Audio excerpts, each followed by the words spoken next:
Welcome back, everyone. Today we're going to be talking about positive externalities, which are covered in chapter 13. So our discussion of positive externalities is going to go hand in hand with our previous discussion on negative externalities, and that's because the positive externality is kind of just the opposite of a negative externality. So remember that an externality occurs whenever there's some unintended side effect imposed on a third party from some market activity. And so a negative externality was an unintended cost borne by a third party that results from some market activity.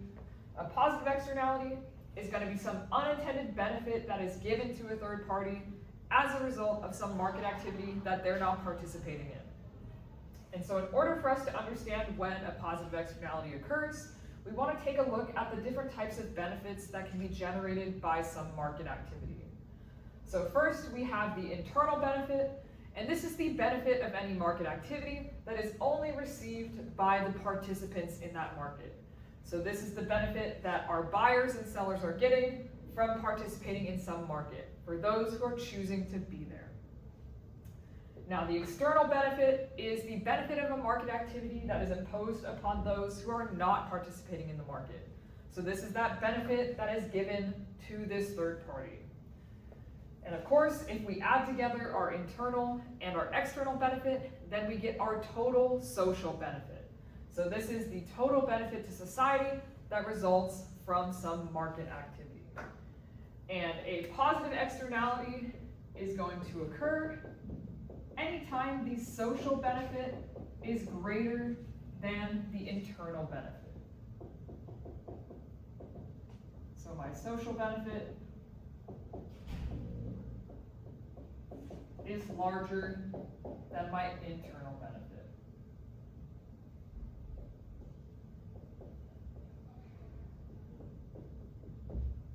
There's some external benefit that is generated.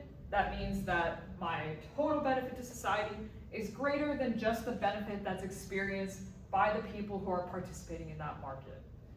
And so when we have a positive externality, we'll usually describe this as not enough of this good is being produced in the market to be considered socially optimal. So from society's perspective, we want more of this thing. This thing is giving us all benefits, even for those who are not directly participating. So the socially optimal thing to do would be to increase our production of this thing so that we can extract this external benefit and increase our social benefit as a result of whatever's going on in this market. So a common example of a positive externality is vaccination. So if I go out in the winter and I get my flu vaccine, there's internal costs and benefits to doing that, right? Maybe I have to pay for it. Maybe I'm going to feel a little sick for a few days. Those might be my internal costs. But the internal benefit is that it's going to protect me from getting the flu.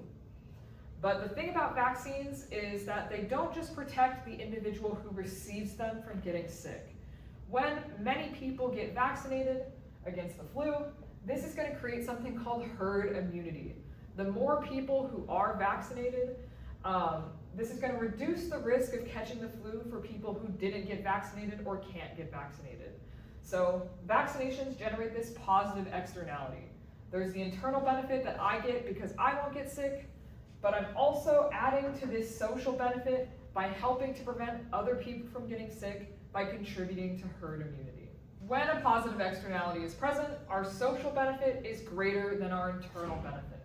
And so from our societal perspective, not enough of this good is being produced and consumed. And this is because individuals who are participating in this market are only considering their internal benefits and costs, not the social or external benefits and costs. And so in this case, we want to encourage individuals to consider this social benefit and produce and consume more of this good that generates this positive externality. And so without any government intervention, individuals aren't going to be motivated to do this. So instead, what we need to do to achieve the social optimum is to internalize this positive externality. We want to increase the benefit that individuals see for themselves so that we can encourage them to produce and consume more of this good. So let's talk about this using the graph here, sticking with our vaccination example. So on the x-axis, I'm measuring the quantity of vaccines. On the y-axis, I'm measuring the price. And then I have my supply and demand curves for vaccines. And so without any government intervention, our market is going to operate at the market equilibrium. Our consumers of vaccines are only considering their internal benefits when they demand for vaccines. And so we're operating at this equilibrium price and equilibrium quantity. Because vaccines generate this herd immunity, this positive externality, we want to encourage more people to get vaccinated. And so this is why the government provides subsidies for vaccinations. This is why you're able to go get a free flu shot, why you could get a free COVID shot during the pandemic. And so the result of this subsidy is that it's going to increase demand for vaccines so that citizens are considering not just the internal benefit to themselves, but the external and social benefit that they're creating. So as a result of this subsidy, now it's cheaper and easier for you to go get a vaccine, so our demand for vaccines will increase. This brings us to our new equilibrium, which is actually our social optimum. So at this social optimum, more vaccines are going to be produced and consumed. And because of this increased demand, we might also see the price of vaccines going up. But regardless, what's happening here is we're reducing the deadweight loss that was occurring when our market was operating below this social optimum. By encouraging people to get more vaccines, we're getting them to realize this social benefit, and we're actually able to enjoy this benefit of herd immunity from vaccines. By motivating consumers to get vaccinated, to internalize this social benefit, we're eliminating this deadweight loss in the market. And so one way the government can internalize this positive externality is through subsidies, paying for vaccinations to make them free or cheaper for people to get them. The government could also implement laws that require consumers to purchase this good. This is things like compulsory vaccination for kids to go to school. Another way that the government can incentivize this behavior and internalize this positive externality to increase our social benefit is by encouraging the research and development of similar goods. And so this is why we tend to see a lot of government financial support for research in medical fields. By incentivizing research for vaccinations, the government can help to create new vaccines and increase this positive benefit or this herd immunity that our society experiences. All right, now what we're going to do is we're going to pivot a little bit and we're going to talk about the different ways that economists can categorize goods. So economists are going to use two criteria to categorize all different goods into two groups. The first criteria is going to be whether a good is excludable. And what we mean by this is this good excludable in consumption? So a good is considered excludable if it's possible to prevent consumers who haven't paid for this good from having access to it. So if you need to pay for something in order to consume it, then that good is considered excludable in consumption. So think about this. If I am driving on the freeway in Anaheim and I didn't pay for a ticket to go to Disneyland, I might still be able to see the fireworks from inside Disneyland, right? Even though I'm outside the park, the fireworks are up in the air, and I can still enjoy them or consume them. So a fireworks show is non-excludable because there's no way of stopping me from consuming it or enjoying it, even if I didn't pay to see it. The other criteria that economists use to categorize goods is whether a good is rival in consumption. And what we mean by this is that a good is rival if it cannot be enjoyed by more than one consumer at a time. So imagine I have a can of soda. If I'm consuming this can of soda, nobody else can consume the same can of soda, right? Once I've consumed it, I've used it all up, and so a can of soda is rival in consumption. If a good can be enjoyed by many consumers at a time, then that good is going to be considered non-rival. And so what we're going to see is that depending on how goods fit into these two criteria, we can categorize them into one of four groups. All right, so I've divided the board up into four quadrants here, and we're going to look at four different types of goods that we see depending on these criteria, depending on whether these goods are excludable or non-excludable, whether we can stop somebody from consuming it if they didn't pay for it, and whether these goods are rival or non-rival, whether or not they can be enjoyed by more than one consumer at a time. So our first category are private goods, and private goods are both excludable and rival in terms of consumption. What this means is that if you didn't pay for it, you can't consume it. It's excludable. When we say that a good is rival, this means that only one consumer can consume a unit of this good at a time. And so most of the goods that we consume are private goods. Like my example of the can of soda. I can't have a can of soda if I didn't pay for it, right? So if I didn't pay for it, I can't consume it. Once I consume this can of soda, it's gone forever. You could buy your own can of soda, but you can't have the one that I consumed because it's already all gone. So a lot of the goods that we purchase in the store for our daily lives are considered private goods. Our second category for goods are considered to be public goods. And these are goods that are both non-excludable and non-rival in consumption. So when a good is non-excludable, this means that even if you didn't pay for it, we can't stop you from consuming it. When we say that a good is non-rival, we mean that it can be consumed by many individuals at once. And so my fireworks show example from Disneyland is actually an example of a public good. So I can watch the fireworks from outside Disneyland. They can't stop me from doing that, even though I didn't buy a ticket to see the fireworks show from inside the park. So fireworks are non-excludable. There's no way to stop me from consuming it, even though I didn't pay. Fireworks are also non-rival. So just because I'm watching a fireworks show doesn't mean that you can't watch the fireworks show too, right? Many people can enjoy the fireworks at once, so they're also non-rival. Public goods in particular are subject to something that we call the free rider problem. And so the free rider problem occurs when consumers can receive the benefit of a good without having to pay for it. So like the fireworks show at Disneyland. I'm sure Disneyland would really like it if they could exclude me from looking at the fireworks show without buying a ticket, right? But unfortunately, they can't do that. And so what the free rider problem really is that because the good is non-excludable and it's non-rival, everybody can enjoy it without having to pay for it. So there's very little incentive to actually pay for this good. Because if I could just enjoy it for free, why would I go and actually pay for it? And so this is the reason why the government tends to provide public goods. Things like national defense. Because everybody can benefit from it without paying for it, that's going to mean that nobody wants to pay for it. Everybody just wants to get a free ride and enjoy the good without having to spend any money.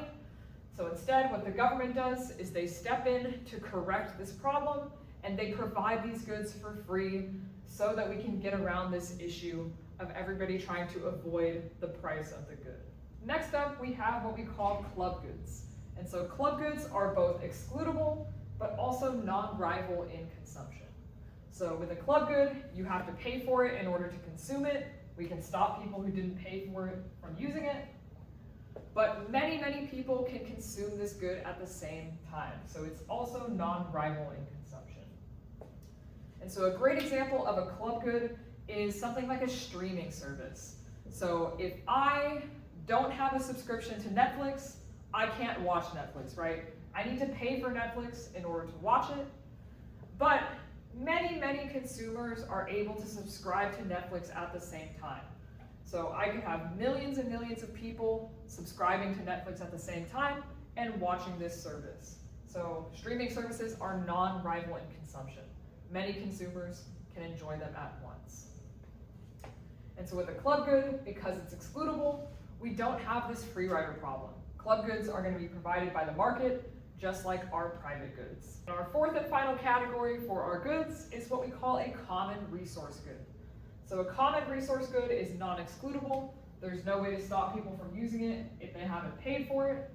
But they are also rival in consumption, which means that once a particular unit of this good is used up, nobody else can consume that same unit. All right, so a great example of a common resource good is the fish that you could catch when you go fishing in a lake or in the ocean. So nobody can stop you from fishing in the ocean, right? There's no cost to do that if we ignore, things like permitting costs. But anybody could just go and take their fishing rod and go start fishing in the ocean. So it's non-excludable. I can't stop you from consuming it, even if you didn't get a permit. But once I catch a fish, nobody else can catch that same fish, right? So once I pull a fish out of the ocean, that fish is gone forever. So these fish are rival in consumption. And the problem with common resource goods is that they are rivalrous, so everybody wants to consume them before it gets used up, but it's non-excludable. There's nothing that's stopping people from using this resource. And so common resource goods tend to be overused. This overuse of common resources is, such a well-documented phenomenon that it actually has a special name. And so we call this the tragedy of the commons. And this tragedy of the commons occurs when some common resource good, some good that is non-excludable and rival in consumption, is overused, destroyed, or depleted because everybody is using it up. And so the original example of this tragedy of the commons has to do with cattle grazing on a common field that's shared by a bunch of farmers. So let's imagine that I am one farmer in a group of 100, and we all are sharing this large common field where we allow our cows to graze. Let's say the rule is this: every farmer can only bring one cow to the field to graze. So me and the other 99 farmers each bring one cow to the field. So we have 100 cows grazing on this field. The grass on the field is rival in consumption, right? Once one cow eats a piece of grass, no other cow can eat that same piece of grass. So this field could become depleted. But the field is also non-excludable. There's nothing that's stopping from any of the farmers from bringing extra cows. So let's say I, am feeling a little greedy, and I say, hey, everyone's just bringing one cow. There's 100 cows on this field. No one's going to notice if I bring 2 cows, right? Nobody's going to see all of the 100 cows out there, count them, and see that there's actually 101 cows. So I decided to bring 2 cows so I can get more out of this common resource. But the thing is, I'm not going to be the only one who thinks that way. Maybe all of the other farmers also decide that they're going to bring 2 cows because they think nobody's going to tell what's the difference between 100 and 101. If all of the farmers bring 2 cows or 3 cows or 4 cows, now we are doubling, tripling, quadrupling the number of cows that are grazing on this field. And so then, of course, all of the grass is going to get eaten, and we have the tragedy of the commons. We depleted this resource, we ruined it, because it was non-excludable, yet rival in consumption. All right, so we call this the tragedy of the commons because it kind of is just that, right? This resource gets destroyed even though that was in nobody's best interest. The best thing to do would have been for every farmer to bring 1 cow. That way we could sustain the life of this resource and all continue to use it in perpetuity. But we destroyed the resource even though that's what nobody wanted. And so this tragedy of the commons actually creates a negative externality. The cost to society is much larger than the cost to any individual actor when a farmer decides to bring that additional cow. We can apply this idea of the tragedy of the commons to other scenarios as well. So things like overfishing or to traffic congestion on a road. So a free road is also considered a common resource good. It is free for everyone to use, but once I put my car on the freeway and you put your car on the freeway and then we start piling up the cars, it becomes rival in consumption, right? That traffic starts to build up and makes the road less and less usable for everyone else. All right, so the last thing I want to say today is how can we resolve this tragedy of the commons? So again, because this is creating a negative externality, what we want to do is we want to find a way to get these actors to internalize that negative externality. We want them to consider the cost that they're putting on society when they're making their choice. So we can do this through taxes. So if you're traveling on the freeway and then you see the toll road is trying to eliminate the tragedy of the commons. We can put on regulations, so we can require fishing permits or things like that. So we're going to go back and use those same tips for internalizing a negative externality to resolve this tragedy of the